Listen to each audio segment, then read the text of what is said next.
For welded connectors and for fully tightened और pre tension bolt, ये जो हमने उसको टर्न नट कहा था, वो वेल्डेड भी हो सकता है, फुली टाइटन्ड भी हो सकता है। Pre tension bolt connector are required as required for solid critical joints. तो कहते हैं यहाँ पे जब ए और R I less than equal to 40 हो तो केएल और आर मॉडिफाइड ओरिजिनल के बराबर लेते हैं। केएल और R are modified should only be used if buckling occurs about such an axis such that the individual member elongate by different amounts। वो कहते हैं ये देख लें, अगर हमारे पास कहीं पे भी एलिमेंट इंडिविजुअली elongate हो रहा है तब तो आप मॉडिफाइड यूज करेंगे। अगर वो स्टे प्लेट जो हम इंडिविजुअल प्रोवाइड कर रहे हैं अगर वो elongate नहीं हो रही फिर हमें इसको मॉडिफाई करने की जरूरत नहीं है। For example for double angle in figure 3.17 आगे फिगर आ रही है दिखाता हूँ। If buckling occurs about x axis KL or R modified is not evaluated as both the angles bend symmetrically without any shear between the two। अच्छा यहाँ पे देखें ये है ना, ये अब देखें अगर मैं बकलिंग करता हूँ, buckling about x axis, buckling about x, ये देखें अगर ये ऐसे बकल होंगे तो ये भी बकल हो जाएगा, ये भी बकल, दोनों की बकलिंग एक जैसी है।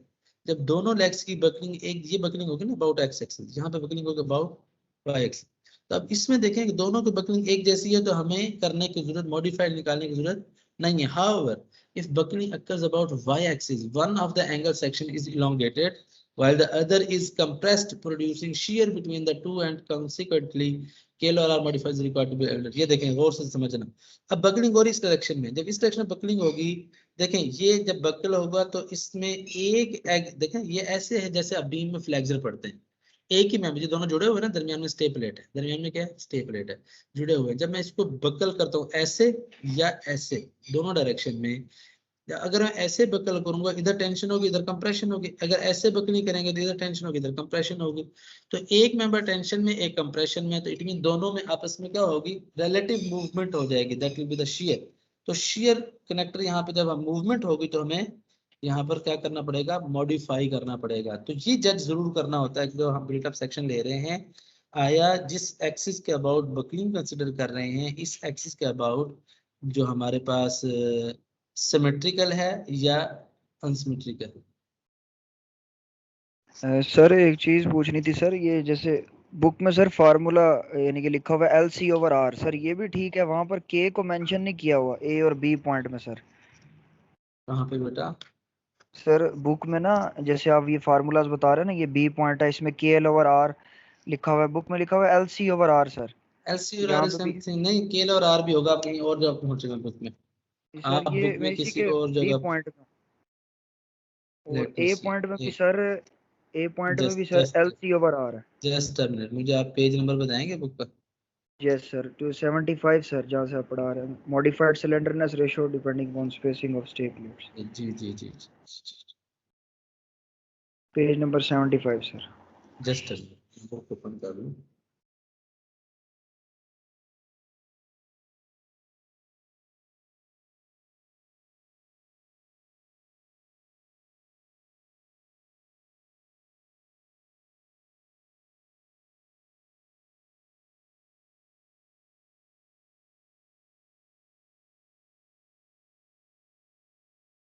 ये कह रहे sir page number 75 sir book का सबसे सर। पहले यहाँ देख रहे हैं, यहाँ पे मेंशन है देखें, एलसी और आर इज इक्वल टू केल ओवर आर, ये देख रहे हैं आप? सर जस्ट वन, ये बुक देखें ना, शेयरिंग पे अपने पास यस सर, देखें ना यहाँ मैं पे ये वाला मेंशन है सर, ये तो मेंशन है सर यहाँ पे। क्या, अब आप अपने पेज नंबर 75 की बात कर रहे हैं? यस सर, ये जो भी 2 पॉइंट्स पढ़ा है, 2 3।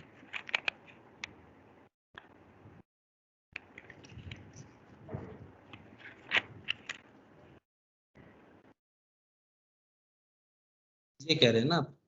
Yes sir, yes, this is LC और आर एंड केएल और R is the same thing, same उससे थिंग, सर क्योंकि हम पहले पहले पढ़ चुके हैं कि एलसी और आर भी सिलेंडरनेस रेशियो को शो कर रहा है और केएल और आर भी सिलेंडरनेस रेशियो। ये एलसी होता है क्रिटिकल लेंथ, कि जो हमने दो डायरेक्शन में लेंथ ली ना उसका क्रिटिकल, के केवल 1 ले रहे होते हैं ट्रसेस में, ठीक है? सर इससे नेक्स्ट वाला सर, अगर आप आ ये जाएं देखिए सर, तो ये यहाँ देखें, पे सर ये ये क्या है। ये एलसी और आर मॉडिफाइड है, इसको केएल और आर लें, एलसी और आर लें, सेम थिंग। तो जैसे यहाँ पे भी चलिए एलसी और आर आ जाएगा, ये सेम थिंग है, दिस इज नॉट डिफरेंट। ठीक हो, यस सर, वही ठीक ना है, कंफर्म कर रहा था, same yes yes same yes, है, ठीक हो। Same same same.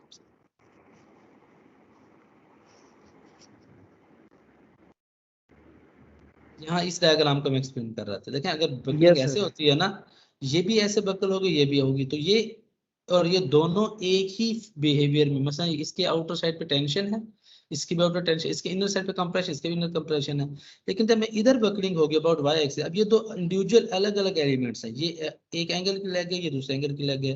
जब एक फेस पर टेंशन होगी तो ऑटोमेटिक दूसरे फेस पे क्या होगी, कंप्रेशन होगी। जब ये टेंशन होगी तो इसमें इलांगेशन होगी और इसमें क्या होगी, कंप्रेशन। जब इसके अंदर कंप्रेशन होगी, शॉर्टनिंग होगी, तो दोनों आपस में क्या करेंगे, रिलेटिवली एक दूसरे से मूव कर जाएंगे इन शेयर। तो यहाँ पे हमें मॉडिफिकेशन की जरूरत होगी। अबाउट एक्स एक्सिस बकलिंग पे हमें मॉडिफाइड स्लैंडरनेस रेशियो की जरूरत नहीं होगी। ये पढ़ रहे थे, ठीक हो गया, ऐसे होगी बात करें। यस सर, यस सर, बस सर वही डाउट था, वो क्लियर कर दी। ठीक ठीक। अब देखिए यहाँ पे उसने मेंशन कर दिया यहाँ पे कि Keller modified should not be used if buckling, ये तो मैंने समझा दिया आपको, ठीक हो गया। However, if buckling occurs about y-axis, one of the angle section is elongated while the other is compressed, producing shear between the two, and consequently K or R modified is required to be evaluated. At the ends of built-up compression members, bearing on base plates are milled surfaces. All components in contact with one another shall be connected by a weld having a length not less than the maximum width of the member. वो कहते हैं देखिए, जब compression member है तो लाजमी बात है इसको आपने किसी बेरिंग पैड पे कॉलम को खड़ा करना है ना, अगर कॉलम है तो किसी बेरिंग पैड पे खड़ा करो। वो कहते हैं वहां पर आप बेरिंग प्लेट लगाएंगे एंड पर सेक्शन की, मसलन 10 जो है हमारे पास 15 फीट का कॉलम है या 20 फीट का कॉलम है या 6 मीटर 5 मीटर का कॉलम है, तो उस सेंस में हमारे पास क्या होगा, जो एंड होगा कॉलम का जो कि नीचे के बेस फाउंडेशन के साथ कनेक्टेड होगा, वहाँ पे वो कहता है आप क्या यूज करेंगे, bearing plate, bearing base plate use करेंगे, या मिड सरफेस सरफेस को प्लेन करके बनवा लेंगे। तो होगी कैसे, वो वेल्डिंग के जरिए बनाएंगे। अच्छा, or by bolts specific spaced longitudinally not more than 4 diameters apart for the distance equal to 1.5 times maximum width of the member। वो कहते हैं अगर आपने वेल्डिंग कर दी तो ओके, अगर आप बोल्टिंग करना चाहते हैं तो क्या करें, उसको longitude not more than 4 diameter, 4 time diameter जो होगा ना उसका, हमारे यानी 4 बोल्ट ले लें आप और उस पे, तो अलोंग द लेंथ इससे ज्यादा नहीं प्रोवाइड करेंगे, और हर बोल्ट के दरमियान फासला 1.5 times width maximum width of member. एक जो मेंबर में आपका मेंबर जो है 300 mm का है, तो 3 इंटू 1.5, आंसर 300 इंटू 1.5 450 mm। कहते हैं डिस्टेंस जो है वो 450 mm से ज्यादा नहीं रखेंगे। The slenderness ratio of individual components between the connectors Ka over Ri should not exceed 75% of the governing slenderness ratio of the built-up member। कहते इंडिविजुअल को अगर देखें, इंडिविजुअल को Ka over Ri, ये गवर्निंग स्लैंडरनेस रेशियो की value के 75% से ज्यादा नहीं होनी चाहिए। ये भी एक क्रिटिकल चेक है। 75 जब हम न्यूमेरिकल करें वहां चेक अप्लाई भी कर रहे होंगे, ठीक है। के और आ रही है इंडिविजुअल एलिमेंट की स्लैंडरनेस रेशियो है ना, ये गवर्निंग स्लैंडरनेस कॉलम कंप्रेशन आप कितनी रखते हैं, गवर्निंग 200 रखते हैं, उसको 75% लेने कितना आंसर आएगा 150। कहते हैं इसका इंडिविजुअल 150 से ज्यादा नहीं होनी चाहिए। क्लियर होगी बात यहाँ तक। Yes sir. अच्छा आगे देखें, this may be different from the value of the actual slenderness ratio unknown at this stage and may be on the conservative or unsafe side of the actual value। कहते हैं इसको हम different कर सकते हैं, क्योंकि हमारे पास जो सिचुएशन होती है क्या होती है यहाँ पे, जब आपने डिफरेंट एंगल यूज किए ना, उसके अंदर आप इंडिविजुअल एलिमेंट क्योंकि ए और आर आई निकालो, उसका 75% क्राइटेरिया लगा रहे, तो ये इंडिविजुअल जो है जो हमारी डिफरेंट हो सकती है कैसे मसला, लेकिन हमेशा इसको क्या रखें, कंजर्वेटिव पे, ठीक है, कंजर्वेटिव साइड पे रखेंगे, एक्चुअल वैल्यू से कंजर्वेटिव साइड, ताकि हम अनसेफ ना। Accordingly, the selected area may be a little greater or less than the calculated required area। तो A required P और FCFCR ये फार्मूला हम यूटिलाइज करेंगे, क्योंकि हमने क्या पढ़ा था, FCPN is equal to FCR into A required, ये पढ़ा था ना फार्मूला भी, जो हमने पहली पहली स्लाइड आज पढ़ी है कि कंप्रेसिव स्ट्रेस कैसे निकालते यस हैं, sir. FCPN is equal to FCR into A। अब अगर मैं उसको रीअरेंज कर लूँ तो कहते हैं A required क्या बनेगा से PU, FCPN is PU factored compression compressive load and VCFCR assume। अब VCFCR जो होता है ये स्टार्ट में तो हमें पता ही नहीं, क्योंकि सेक्शन पता होता है, FCR पता हो ना, इसके उसमें हमें टेबल दी हुई है। हम VCFCR against different slenderness ratio values, क्योंकि KL हम निकाल सकते हैं, तो इफेक्टिव लेंथ के अगेंस्ट इसने VCFCR की वैल्यूज दी होती है, वहां से जूम वैल्यू करके इसको हल करना शुरू करेंगे। डिफरेंट सेक्शंस के लिए VCFCR गिवन है हमें डिजाइन एरिया में। जब हम ए रिक्वायर्ड निकाल लेते हैं तो अगला स्टेप क्या होगा, सिलेक्शन करेंगे ट्रायल सेक्शन की। ये बिल्कुल अब वही प्रोसीजर स्टार्ट जैसे हम टेंशन में कर रहे थे कि ए रिक्वायर्ड हमें मिल गया, ए रिक्वायर्ड के अगेंस्ट हम सेक्शन सेलेक्ट कर लेंगे, ट्रायल सेक्शन। यूज इधर द कॉलम सेक्शन टेबल्स और adopt the trial and error. वो कहता है देखें, जैसे आपके स्टार्ट में टेबल्स है ना हमारे पास, एंगल की, चैनल की, BS के लिए भी, LRFD के लिए भी, उनके बाद आगे कुछ टेबल्स पे लिखा हुआ है कि ये हमारे पास कॉलम सिलेक्शन टेबल है। यानी अगर आप कंप्रेशन मेंबर कर रहे हैं तो बेहतर है आप कॉलम सेक्शन टेबल से ले लें, वहां से आपको इकोनॉमिकल सेक्शन मिलेंगे, उसमें सारे सेक्शन नहीं लिखे होते, कुछ मखसूस सेक्शन डाले होते हैं। कहता या तो वहां से डायरेक्ट उठा लें, या फिर अगर आप ट्रायल एंड एरर करना चाहते हैं, बहुत ज़्यादा ट्रायल करके उसके बाद जैसे आप टेंशन सेलेक्ट कर रहे थे, टेंशन मेंबर, उसी तरीके से कंप्रेशन मेंबर सेलेक्ट करना चाहते हैं तो वो भी कर सकते हैं।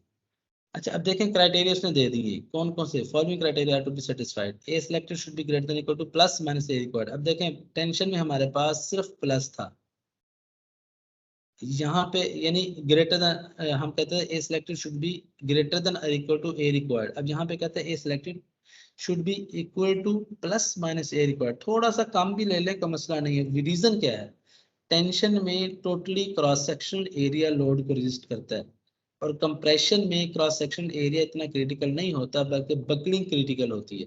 तो कॉलम हमेशा बकलिंग पर डिजाइन होते हैं, अगेंस्ट बकलिंग, और टेंशन मेंबर हमेशा against the cross section design होते हैं, इसलिए वहां पर सिलेक्टेड एरिया रिक्वायर्ड एरिया से ज्यादा ही रखते हैं। यहाँ पे अगर थोड़ा कम भी रख लिया है तो कोई इश्यू नहीं है, बिकॉज डिफरेंट चेक्स हमने सिलेंडरनेस रेशियो के चेक को सेटिस्फाई करवाना है, वो हो जाएगा। Section must have minimum possible weight, ये तो हर जगह क्राइटेरिया ताकि मिनिमम वेट आ जाए। Connected leg width for various types of connections B minimum is selected using one of the following expression as applicable। जैसे हमने पहले भी पढ़ी हुई है, वहां पे एक उसने बढ़ा दी, ये प्रैक्टिकल केस था L/40 और L is equal to 3 metre हो तो L/40 ले लें, या 3.25D + 18 और 2.5D + 16 अगर याद है तो ये क्राइटेरिया मिनिमम को हमने टेंशन में पढ़े हुए हैं, वही फार्मूला रिवाइज की। वेल्डेड के लिए 50 mm से ज्यादा रखते हैं, ये भी वही लिखा हुआ है, वो कहता है BM इस तरह सेलेक्ट कर लें। D is the diameter of the rivet, यहाँ पे D क्या लेते हैं, डायमीटर ऑफ रिवेट लेते हैं। May be assumed equal to 15 mm if not known, अगर हमें पहले से पता ही नहीं, क्योंकि हम जब मेंबर डिजाइन कर रहे होंगे तो हमें कनेक्शन डिटेल नहीं नोन होगी। कुछ प्रॉब्लम में एज ए न्यूमेरिकल वो कनेक्शन डिटेलिंग दे देता है, लेकिन जब हम प्रैक्टिकल डिजाइन जो लैब में कर रहे हैं उसमें तो हमारे पास कोई कनेक्शन डिटेलिंग नहीं है। कहते हैं ऐसे केस में डायमीटर स्टार्ट में 15 mm एज्यूम कर सकते हैं अगर आपको नोन नहीं है तो। Maximum depth of the column section should generally not exceed 360 mm 14 inch for W section। W section design कर रहे हैं 360 mm से ज्यादा डेप्थ का सेक्शन यूज नहीं करते कंप्रेशन में, ठीक है, या 14 इंचेस अगर FPS सिस्टम कर रहे हैं। कैलकुलेट क्रिटिकल स्ट्रेंथ रेशियो, आप उसके बाद क्या करेंगे, हमने सेक्शन ट्रायल ले लिया तो उसका क्रिटिकल स्ट्रेंथ रेशियो निकाल, उसके लिए क्या करेंगे, KL और R निकालना है ना, एक्स डायरेक्शन में भी, वाई में भी, जी में भी। तो हमें पहली बात तो लेंथ चाहिए एक्स डायरेक्शन में, unsupported length LU y direction में, LG C डायरेक्शन में, तीनों आ जाएंगी। टेबल से हम RS RY एज ही देख लेंगे, K की वैल्यू हमें टेबल से मिल जाएगी कि हमारे पास K की क्या depend on the end conditions, वो हम पहले डिटेल से पढ़ चुके हैं। तो KX LUX और RX, KY LUY और RY, KZ LUG और RG, ये तीनों हम निकाल लेंगे। इनमें से हम क्या करेंगे फिर मैक्सी, तो हमने R मैक्सिमम निकालना है, क्या करेंगे, maximum value out of the above standard ratio, कहते हैं इनमें से एक जो भी मैक्सिमम आंसर आता है, जो भी मैक्सिमम आंसर आता है। अब देखें इसमें जरूरी नहीं है कि R जो मिनिमम होगा उससे आंसर मैक्सिमम आए, अगर लेंथ अनसपोर्टेड लेंथ तीनों डायरेक्शन में सेम है फिर तो R पर डिपेंड कर रहा होगा। लेकिन हमने ये पढ़ लिया था कि किसी एक डायरेक्शन में अगर ब्रेसिंग हो तो वहां पर अनसपोर्टेड लेंथ हमारी वेरी कर जाती है, और उसकी बेस पर हमारा KL और R भी चेंज होगा। तो हमें तीनों कैलकुलेट करके ओवरऑल इसमें से मैक्सिमम देखना क्या है हमारा, जब मैक्सिमम आ जाएगा तो उसको हम क्रॉस चेक कर देंगे। R select spacing of stay plates denoted by A if use such, कहते हैं स्पेसिंग ऑफ स्टे प्लेट कैसे डिजाइन करनी है, अभी हमने पढ़ा, हमने ये पढ़ा है ना कि जो KA और RI है ये गवर्निंग सिलेंडर्स रेशो, ये मैक्सिमम वैल्यू गवर्निंग होगी ना तीनों की, इससे क्या 75% से ज्यादा नहीं होने चाहिए, इसलिए उसने पहला क्राइटेरिया यही लगा दिया A डिसाइड करने के लिए, KA और RI शुड लेस देन और equal to 0.75 R। R is the maximum value out of the slenderness ratio, that is the governing slenderness ratio. The selected spacing must be, अब देखें इसमें k known है, ri हमें known होगा, 0.7 r known है, तो a यहाँ से निकल आएगा हमारे पास, k a इससे कम होना चाहिए, ठीक है, a should be less than this one, यहाँ से आंसर आ जाएगा. The selected spacing must be uniform and the stay plate should satisfy the modified slenderness ratio criteria. Smaller a may be selected to reduce the modified slenderness ratio Rm. Smaller जितना एक में हम कर सकते हैं क्योंकि space है. However, the number of stay plates in a member generally should not exceed, ये बड़ा इंपॉर्टेंट सेंटेंस है कि जो नंबर ऑफ स्टे प्लेट है किसी मेंबर में 2 से ज्यादा नहीं होनी चाहिए. Number of stay plates member generally should not exceed 2 और एट मोस्ट 3. ज्यादा से ज्यादा मजबूरी है तो 3 रख सकते हैं, 3 ज्यादा रख ही नहीं सकते. जनरल कैटेगरी 2 से ज्यादा हम स्टे प्लेट ही दे. देखें दो एंड पर प्लेट्स हैं, these are the end plates, these are not stay plates. Stay plates दरमियान में होंगी, ठीक है, एक नंबर के दोनों एंड पर एंड प्लेट्स. हमने भी पढ़ा है कि जो कॉलम हमारा जहाँ पे उसकी बेस पर कनेक्शन देंगे वहां पर क्या करेंगे, एंड प्लेट्स देंगे. वेल्डिंग के थ्रू भी दे सकते हैं, रिवेटिंग बोल्टिंग के थ्रू भी दे सकते हैं. क्राइटेरिया उसने बता दिया, रिवेटिंग बोल्टिंग करनी है तो एक लाइन में 4 से ज्यादा डायमीटर ना प्रोवाइड करें और 2 रिवर्स के दरमियान बोल्ट के दरमियान स्पेसिंग 1.5 टाइम्स विड्थ से ज्यादा प्रोवाइड ना करें. मैंने एग्जांपल दी कि 300 मिलीमीटर विड्थ हो तो 450 mm से ज्यादा आप 2 रिवेट या बोल्ट के दरमियान स्पेसिंग नहीं दे सकते. Calculate Rm is equal to K over R modified about the weak axis. Weak axis about a modified slenderness ratio calculate करें, which is the slenderness ratio modified for the position of stay plates. In case the buckling of the built-up section about this axis produces shear between the elements, अगर shear कर रहा हो तो फिर उसके बाद क्या करेंगे, परफॉर्म कर लोकल स्टेबिलिटी चेक.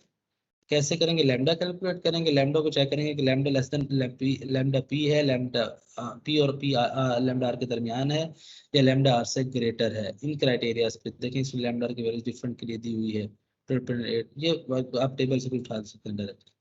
उसके बाद स्लैंडरनेस रेशियो को चेक परफॉर्म करेंगे. आर जो हमारा निकाला हुआ है वो 200 से मॉडिफाइड आर को चेक करेंगे क्योंकि हमने मॉडिफाई किया है by providing the stay plates. R should be less than equal to 200, otherwise revised by selection of another trial. तो फिर वो कहता है वरना रिवाइज कर ले. R greater than 200 may be allowed in special cases as per AIC recommendation. AIC ने recommend किया था ना स्टार्ट में जब हमने पढ़ा स्लैंडरनेस रेशियो के टॉपिक को, उसने कहा था कि आप 200 से ज्यादा रख सकते हैं बट इन स्पेशल केसेस. क्या मतलब होता है, क्योंकि ऐसा प्रोजेक्ट है जहां पर आपके बकलिंग के चांसेस कम है या आपको जो क्लाइंट है वो अलाउ करता है कि आप इतनी आप डेफर्मेशन दे सकते हैं तो आप कर सकते हैं. तो ये PU का फार्मूला है डायरेक्टली. Z निकालने के लिए PU should be less than equal to 0.75, 0.9, 0.877 pi square EO KL और R स्क्वायर इनटू AG. ये देखें क्या लिखा है बेसिकली, हमने पढ़ा था ना अभी. 0.9 फीसी आ गया हमारे पास, 0.75 75% क्राइटेरिया आ गया. अच्छा 0.877 हमने फैक्टर पढ़ा था FCR के लिए, ये इलर्स बकलिंग लोड का फार्मूला आ गया. ये देखें FE उसने लिखा भी FE 0.877 into this one is basically FE. AG the gross area और 1000 पे डिवाइड किया ताकि आंसर किलोमीटर में कन्वर्ट हो जाए. तो इस फार्मूले से आप PU कैलकुलेट करेंगे, इसको कंपेयर कर देंगे अपने लोड एक्चुअल लोड के साथ. The additional factor of 0.75 is used to exceed the recommended limit of 200. कहते हैं जो recommended limit है 200, उसके लिए 0.75 पर यूज करती है. Kilo R square should be less then 1169 और PU into AG. इसने उसको क्या किया, सिंपलीफाई भी किया. और kilo R should B 34 AG और PU स्क्वायर रूट. तो find FCFCR for the table reference 1 are using formulas. देखिए KL और R निकालने का ये एक फार्मूला दे दिया उसने हमें डायरेक्टली. सिंपलीफाई करने के बाद इसको सिंपलीफाई किया ना, इनको जरा दे दी सब. यहाँ से देखें KL और R क्या देगा, पाई भी नोन होता है, E भी नोन होता है, वैल्यूज पुट कर दें. यहाँ से KL और R square is equal to in term of PU and AG, यही आएगा ना. ये देखें ये AG और PU, ये इसको मॉडिफाई किया है. कैसे मल्टीप्लाई किया, 0.75, 0.9, 0.877 pi square E value 200 giga pascal 200,000 mega pascal. तो ये 1000 पे डिवाइड किया तो हमारे पास इसको रीअरेंज करके शेप आती है KL और R square is less than equal to 1169 और PU into AG. और यहाँ से स्क्वायर रूट लेंगे तो क्या हो जाएगा, इसका स्क्वायर रूट 1169 का स्क्वायर 34 आ जाएगा, AG और PU का स्क्वायर रूट साथ में आ जाएगा. मतलब यहाँ से आपको KL और R मिल गया. KL और R, अब देखें KL और किस पे डिपेंड कर रहा है, PU और AG पर. तो find FCFCR from the table in reference 1 or using formula. तो फिर टेबल रेफरेंस में जाएं, इस KL और R के अगेंस्ट FCFCR देख लें. मैं जरा आपको जैसे टेबल दिखा देता हूँ FCFCR की, ताकि आप कंफ्यूज नहीं हो बार बार मैं कहता रहूँ.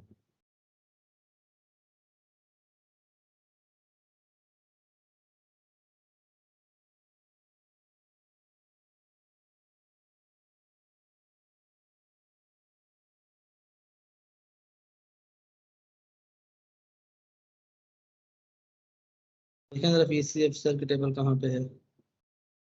Sir page number sir 10105 sir, design head का सर 10 105 सर। यस वहाँ पे सर सारे यस FCR ठीक है, ठीक ठीक KL ठीक ओवर ठीक। आर।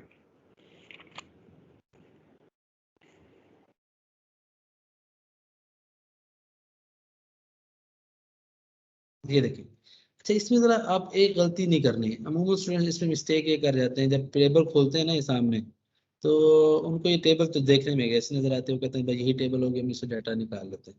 बेसिकली ऐसा नहीं है। ये देखिए, और से देखिएगा, ये है design stress for compression members of 250 mega pascal. ये 250 mega pascal specific use strength FY के लिए है। अगर आपकी FY की 250 मेगा पास्कल है, तो फिर ये देखें KL और R से देखिए, एक से लेकर ये दोनों कंट्री स्टेबल है। देखिए ये कहाँ तक, 200 तक दी हुई है। देखो 3 पेजेस पर 200 तक, 1 2 3 सीक्वेंस से, ताकि हमें केएल और जो हमारा जो भी हो, हम वहाँ पे अपना केएल और आर को देख सकें। फॉर एग्जांपल हमारा केएल और आर आता है 75। यहाँ पे देखो उसने सारे फैक्टर्स प्रोवाइड किए हैं। 351 phi C FCR 166.99 and phi C R over omega C, अगर ASD कर रहे हैं तो 111.10, ये FE दिया हुआ है। अच्छा, इसके बाद फिर ये टेबल्स आगे आती है। ये देखिए same tables, but this is for 345 mega pascal. तो बस ये आपने जब भी काम करना है, हमेशा ऊपर पढ़ लिया करें कि जो हम टेबल काम कर रहे हैं, ये आया हमारे केस की है या किसी और केस की। अब देखने में वही केएल और RF फीसी FCR FCR और मेगा से सब वही पैरामीटर्स हैं, लेकिन क्योंकि ये 345 मेगा पास्कल यील्ड टेस्ट के लिए डिजाइन है, तो इसमें वैल्यूज डिफरेंट है। इसमें गलती नहीं करनी, ठीक है? बात समझ आ गई है कि नहीं? यस सर, 345 के भी 200 तक दिए हुए हैं सर। जी, लाजी बात है। आप कंप्रेशन मेंबर कर रहे हैं ना, अगर A36 स्टील कर रहे हैं तो 250 होगा, अगर कोई और स्टील यूज करे तो 345 होगा, ठीक है? Yes sir. This is FY के लिए दिया हुआ, ठीक है? अब इसको वो कहता है आप परफॉर्म करें चेक के फीसी FCR into A selected should be greater then PU। अब ये क्या आ गया आपके पास, एक्चुअल डिजाइन कैपेसिटी आ गई, उसकी लोड कैपेसिटी। ये PU आपका सॉरी PU आपका फैक्टर्ड कंप्रेसिव लोड था। अगर कैपेसिटी लोड से ज्यादा तो हम कहते हैं ओके है, अगर नहीं है तो रिवाइज कर लेते हैं। सर ये जो ऊपर PU हमने सर मॉडिफाइड किया था, जिसका लॉन्ग फार्मूला है, उससे हमने कंपेयर नो करके नो चेक नो नो करना नो है। नो नो नो, PU तो हमने मॉडिफाई नहीं किया। कौन सा, ये वाला? Yes sir. ये ये मॉडिफाई नहीं किया ये बेटा, ये तो मैंने वैल्यूज डाल दी ना PU में। हाँ हाँ, बिल्कुल ऐसे। ये इसको कंपेयर नहीं करना, ये तो मेरे पास KL और R निकालने की मॉडिफिकेशन थी। ठीक है सर। ये इसका नेट शेप आ गई है, पिछले फार्मूले की नेट शेप ये वाली है। KL और R जब यस आपको नोन हो गया, इस KL और R के अगेंस्ट आप FCR टेबल से देख लेंगे। देखो ना, अभी ठीक हमने है ये सर। देखी ना, ये टेबल हमारी यस किसके सर। अगेंस्ट है? ये देखिए, ये KL और R है ना, ये वाला। यहाँ से देखिए, यस मतलब सर। मेरा मेरे पास 145 है, तो मेरी फीस सिर्फ कितनी है? 74.10। अगर 345 है तो 250 है तो ऊपर चले जाएंगे। 250 में देखें 145 वाले की, 250 में 145 देखें, वो जोर से देखें, इसकी 74.10 चेंज है ना? यस सर, चेंज है। ठीक है, तो ठीक है। सर तो अब ये अब हम क्योंकि 250 कर रहे हैं, तो हम 145 के अगेंस्ट ये लेंगे। अगर हमारा स्टील चेंज हो गया ऐसा जिसकी यील्ड स्ट्रेस 345 है, फिर हम अगली टेबल पे चले जाएंगे। अब हमने KL और R निकाला था, उस KL और R के अगेंस्ट फीसी FCR निकाल लिया। तो फीसी FCR क्या, डिजाइन स्ट्रेस है कंप्रेसिव मेंबर की, कंप्रेशन में डिजाइन स्ट्रेस। और डिजाइन स्ट्रेस को अगर हम एरिया से ज़रब दें तो क्या आ जाती है, stress multiply by the area. तो फोर्स मिल जाएगी ना, स्ट्रेस के तो फोर्स पर यूनिट एरिया, तो stress yes multiply sir. Area is the force. तो हमें चाहिए फोर्स, क्योंकि ना फोर्स कंपेयर करना है ना। अब हमने फोर्स निकाल लिए, देखिए। सर वो ना ग्रेटर वाला देख रहा था कि हमने, यानी कि PU ऊपर इसी जगह पे ये फाइंड किया होगा, या हम PU नो नो अलग नो से नो नो करेंगे? नो नो नो, ये PU लोड है आपका। जो PU आपने जी सर। स्टार्ट में, जैसे आपने डिजाइन लैब में देखें, आपके PU और TU निकले हुए हैं ना। यस सर, निकले हैं सर, PU भी है TU दिस इज भी। दैट, ये वो PU है जो आपके एक्चुअल मेंबर पर लोड आ रहा है, फैक्टर्ड लोड। ये उस मेंबर की कंप्रेशन में लोड उठाने की कैपेसिटी है। ये स्ट्रेस इनटू एरिया, ये लोड उठाएगा। जितनी कैपेसिटी हो है वो अगर एक्चुअल लोड से ज़्यादा हो तो हम कहते हैं हमारा मेंबर सेफ है, क्योंकि कैपेसिटी ज़्यादा है, उस पर लोड कम आ रहा है। ये लोड आपके या तो न्यूमेरिकल प्रॉब्लम में दिया होगा, अगर आप प्रैक्टिकल कर रहे हैं जैसे आप लैब में काम कर रहे हैं तो वहाँ पे आपको पीयू आपने टेबल में कैलकुलेट किया एंड पर रिमार्क्स में Yes, पीयू और sir. TU, this is that one, ये वो पीयू है। ठीक सही हो सर, गया? ठीक। हाँ, या तो सर ये वो गिवन होगा क्वेश्चन में, वही हम चेक जी कर लेंगे कि ये जी से जी जी ग्रेटर है या नहीं। जी जी जी जैसे टीयू से फीटीटीएन करते थे ना, phi T T N is greater than T U yes करते थे ना, सेम ही दिस यस इज सर, करते हैं। बेसिकली फीसीपीएन। फीसीपीएन निकालने का तरीका क्या है? फीसी एफसीआर इनटू ए सिलेक्टेड। ठीक है सर, राइट, ठीक। उसको अगर रिवर्सल स्ट्रेस केस है तो हमें टीयू भी चेक करना हो तो वो कहता है फिर फीटीटीएन चेक कर ले इसका। अगर टीयू ग्रेटर देन 0 है तो फिर फीटीटीएन चेक करना है स्ट्रेस रिवर्सल केस में, क्योंकि हमने पढ़ा था स्ट्रेस रिवर्सल। स्ट्रेस रिवर्सल में पढ़ा था कि अगर हमारे पास कुछ केस ऐसे होते यस हैं सर, कंप्रेशन में डिजाइन करते हैं, टेंशन का गेज चेक करते हैं, वो कहता है फिर टेंशन का यहाँ चेक करना है। अगर ये भी सेटिस्फाई ना हो रिवाइज करें इसको। चेक फॉर लोडिंग साइकिल वो मैंने पहले बता दिया। उसके बाद डिजाइन स्टेपलेट्स एंड लेसिंग, अभी हमने पढ़ लिया स्टेपलेट का कैसे डिजाइन करना। सिंपल ए डिसाइड करना होता है, नथिंग एल्स। उसकी विड्थ कितनी रखते हैं वो हमारे पास मिल जाती है सेक्शन की विड्थ से। लेंथ कितनी रखते हैं, जब स्पेसिंग ए आ जाता है टोटल लेंथ में ए निकाल के बाकी को बराबर डिवाइड करते हैं तो लेंथ मिल जाती है। वो मैं तरीका आपको न्यूमेरिकल में सिखा दूंगा, ठीक है। यहाँ पर आपने सिंपल देख लिया कि लेसिंग या स्टेपलेट को डिज़ाइन करना है। जब डिज़ाइन हो जाएगा तो आप फाइनल सेक्शन रख देंगे। तो ये हमारा बेसिकली एक फ्लो चार्ट हो गया है डिज़ाइन का।